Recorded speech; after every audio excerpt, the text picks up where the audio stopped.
ایک آخری لڑائی ہوئی. یہ سیموئیل کی پہلی کتاب کے آخر میں کہ جلبوں میں ایک آخری لڑائی ہوئی جس میں شاؤل جو ہے وہ جاتا ہے اور وہاں پر ہم دیکھتے ہیں کہ شاؤل ہلاک ہو جاتا ہے. یہ اس کتاب کے اہم موضوعات. آئیے اس کتاب کے مرکزی کرداروں پر بھی غور کرتے ہیں.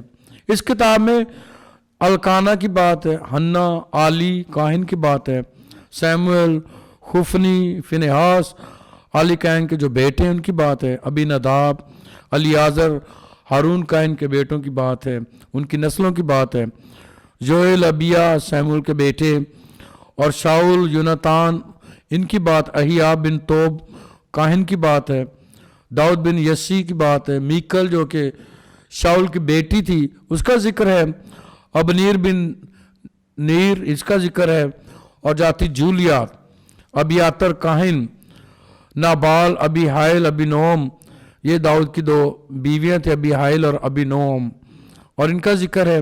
پھر یوآب بن سرویا جو کہ داؤد کا سپہ سالار ہے اس کا ذکر ہے، اور ابی شائی بن سرویا ہے، عکیش بن معوق اور ملکیشو. یہ اس کتاب کے اندر کردار ہیں جن کا اپنا اپنا ایک ذکر ہے، تذکرہ ہے جس کتاب کے اندر پایا جاتا ہے.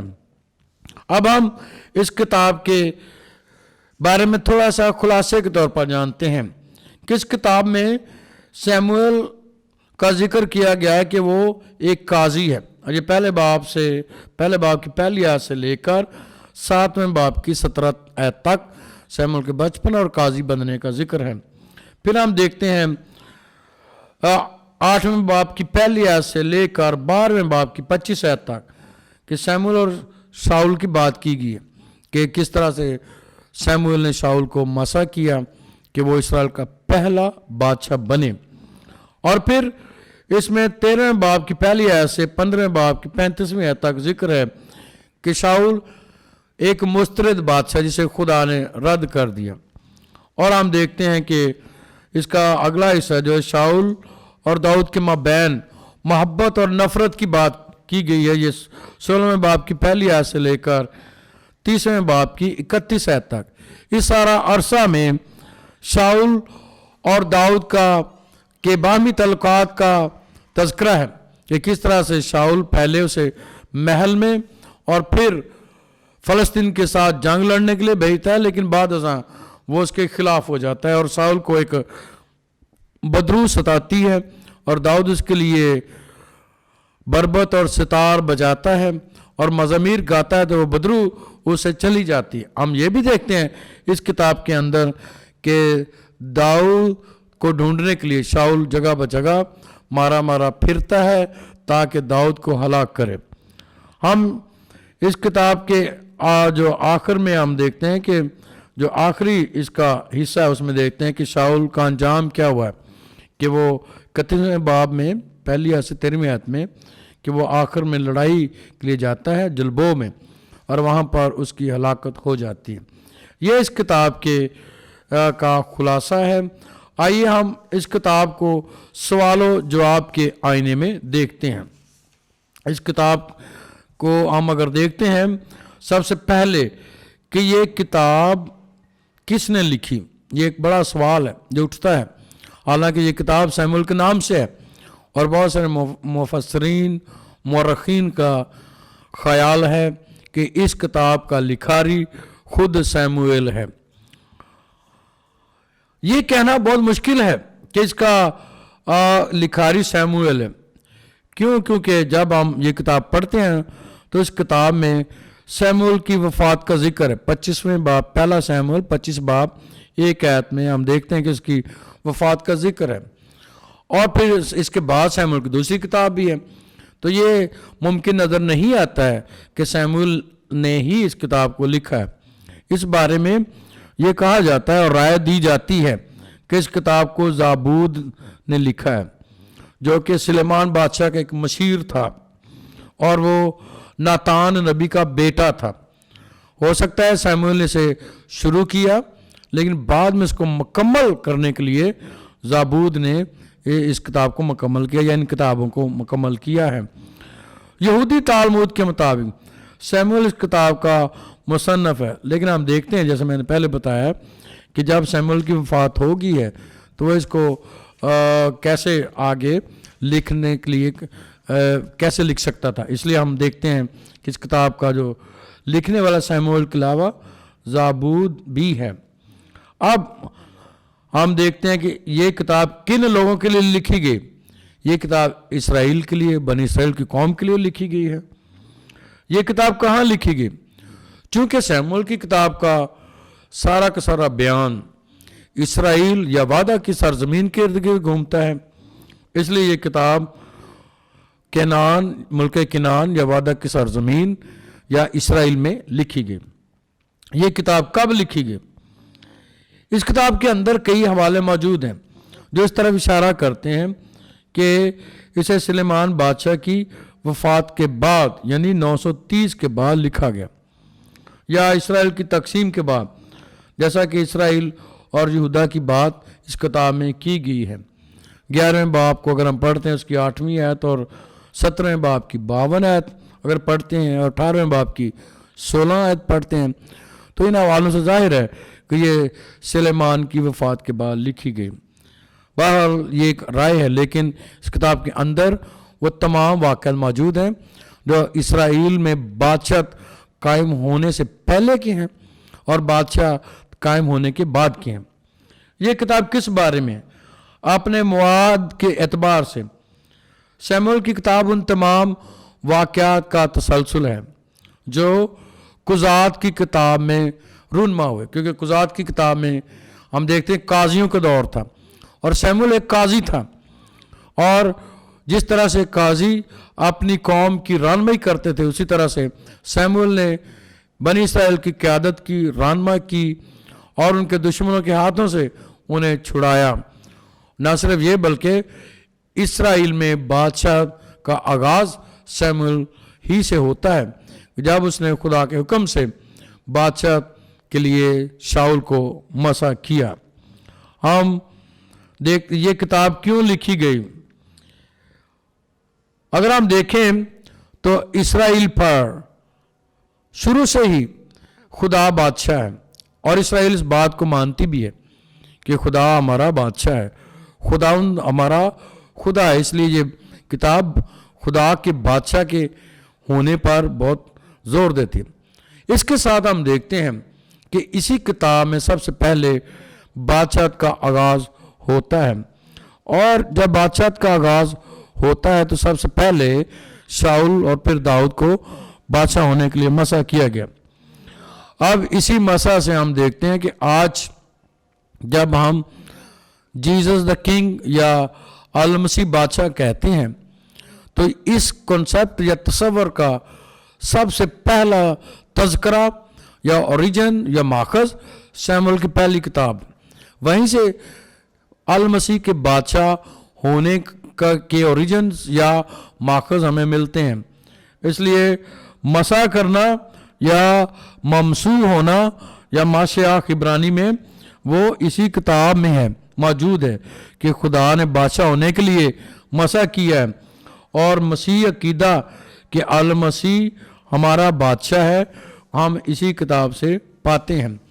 پس سیموئیل کی کتاب بادشاہت کے آغاز کی کتاب، اسرائیل میں بادشاہت کے آغاز کی کتاب، اور وہی بادشاہت آگے دور جدید میں مسیحیت میں منتقل ہوتی ہے. اس لیے آج مسیح ہمارا بادشاہ ہے. اور اس کا تیسرا پہلو یہ ہے کہ المسیح دوبارہ بادشاہت کی حیثیت سے ہمارے درمیان آئے گا، جیسا کہ ہم متی کی انجیل میں پڑھتے ہیں کہ جب ابن انسان اپنے جلال میں آئے گا، یعنی متی 25 باب میں ہم دیکھتے ہیں. تو ان تمام چیزوں کا ذکر ہم اسی کتاب سے شروع کرتے ہیں. یہ کتاب ہمارے لیے کیا معنی رکھتی ہے؟ جیسے خدا ہمیشہ سے دنیا کا بادشاہ ہے، خدا آج بھی ہمارا بادشاہ اور حاکم ہے. وہ آج بھی دنیا میں حاکم اور بادشاہ مقرر کرتا ہے، کیونکہ بائبل میں لکھا ہے کہ ہر ایک بادشاہ خدا کی طرف سے مقرر ہوتا ہے. اس لیے وہ بادشاہ بھی ہے اور دنیا میں بادشاہت قائم بھی کرتا ہے. جیسا رومیو 13 باب 1 آیت میں لکھا ہے کہ وہ خود بادشاہوں کا بادشاہ اور حاکم رہتا ہے۔ شموئیل کی کتاب سے ہمیں یاد دلایا گیا ہے کہ اسرائیل کے لوگ خدا کی طرف رجوع لائیں، کیونکہ وہ آسمان کا بادشاہ ہے، وہ زمین کا بادشاہ ہے، اور ہمیشہ اسی کی پرستش کریں اور اسی کی تمجید کریں، کیونکہ وہ ہماری حفاظت کرتا ہے، وہ ہماری نگہبانی کرتا ہے، وہ ہمیں بچاتا ہے، وہ ہمیں نجات دیتا ہے۔ جس طرح سے داؤد نے اسرائیل کو خوشی، خوشحالی، شادمانی، ترقی عطا کی، اسی طرح سے المسیح کے بارے میں ان کا ایمان یہ پختہ ہو گیا کہ جب المسیح آئے گا تو وہ داؤد کی طرح بادشاہ ہوگا، جو ہمیں مضبوط کرے گا، جو ہمیں بحال کرے گا، جو ہمیں خوشحالی اور ترقی دے گا، اور ہم سمجھتے ہیں کہ جب مسیح آئے گا تو وہ ہمیں نجات بخشے گا۔ امید ہے آپ کو یہ ساری معلومات بہت اچھی لگی ہوں گی۔ ان معلومات سے آپ کے علم میں اضافہ ہوا ہوگا، اور ان معلومات سے آپ کا ایمان مضبوط ہوا ہوگا۔ آپ سب کو بہت شکریہ۔ مہربانی کر کے کیتھولک ٹی وی کو لائک کریں، کمنٹ کریں، سبسکرائب کریں۔ بہت شکریہ۔